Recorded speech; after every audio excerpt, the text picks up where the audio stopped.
Dans l'Église chrétienne, des pensées et des croyances sans nombre s'opposent à la vérité. Elles sont insinuées dans l'entendement, suggérées aux chrétiens par les esprits enseignants. Le résultat, c'est que ces chrétiens sont autant d'unités perdues pour l'armée de ceux qui combattent contre le péché et Satan.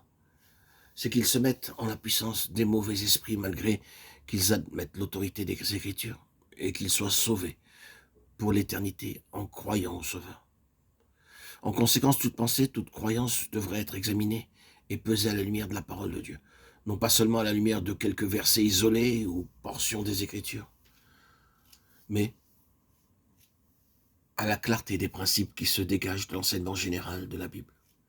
Puisque Satan peut appuyer son enseignement de signes et de prodiges, Matthieu 24, 24, 2 Thessaloniciens 2, 9, Apocalypse 13, 13. Le feu du ciel, la puissance et les signes ne sauraient établir qu'une doctrine est de Dieu, pas plus que la beauté d'une vie prouvée, l'orthodoxie d'une croyance, de Corinthiens 10, 13, 15. Dans sa lettre aux Thessaloniciens, l'apôtre nous avertit qu'à son point culminant, cette marée montante d'esprits séducteurs aboutira à la manifestation de l'homme de péché, qui entraînera la chrétienté dans l'erreur.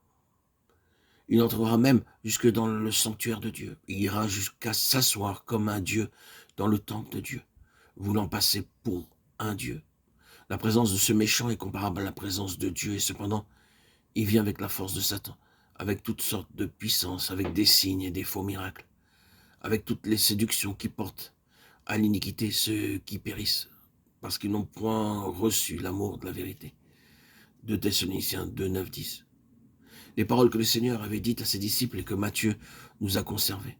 Il les confirme maintenant dans la révélation qu'il donne à Patmos à son serviteur Jean. C'est qu'à la fin de l'âge, l'arme employé par le séducteur pour dominer sur tous les peuples de la terre est d'ordre surnaturel. De grands signes dans les cieux, une bête qui ressemble à l'agneau, mais parle comme le dragon, une contrefaçon de l'agneau, qui fait de grands prodiges, même jusqu'à faire descendre le feu du ciel sur la terre à la vue des hommes pour les séduire. Elle parvient à la domination universelle et désormais ne peut plus acheter ou vendre que celui qui porte le nom ou la marque de la bête. Apocalypse 13, 11, 17. Par le moyen de séduction et de prodiges, les légions de Satan atteignent donc enfin le but convoité, l'autorité et la domination universelle. La séduction du monde qui s'enfonce toujours plus dans les ténèbres et la séduction de l'Église au moyen des enseignements les plus divers qu'accompagnent des manifestations sataniques atteignent leur maximum d'intensité à la fin de l'âge. Il est frappant de constater que l'apôtre choisi pour transmettre l'Apocalypse et préparer l'Église en vue des derniers jours est justement ce même apôtre qui écrivait aux chrétiens de son temps « Ne croyez pas à tout esprit » 1 Jean 41, 6. Celui qui mettait en garde ses enfants contre l'esprit de l'antéchrist et l'esprit d'erreur, de séduction. Ne croyez pas. Tel est son mot d'ordre, telle est l'attitude qu'il préconise, c'est-à-dire douter de toute doctrine et de tout docteur, jusqu'à ce que preuve soit faite qu'ils sont de Dieu. Éprouver les enseignements de peur qu'ils n'émanent de l'esprit d'erreur et ne fassent partie du plan de campagne arrêté par l'antéchrist pour séduire les nations et les amener à se révolter contre Christ.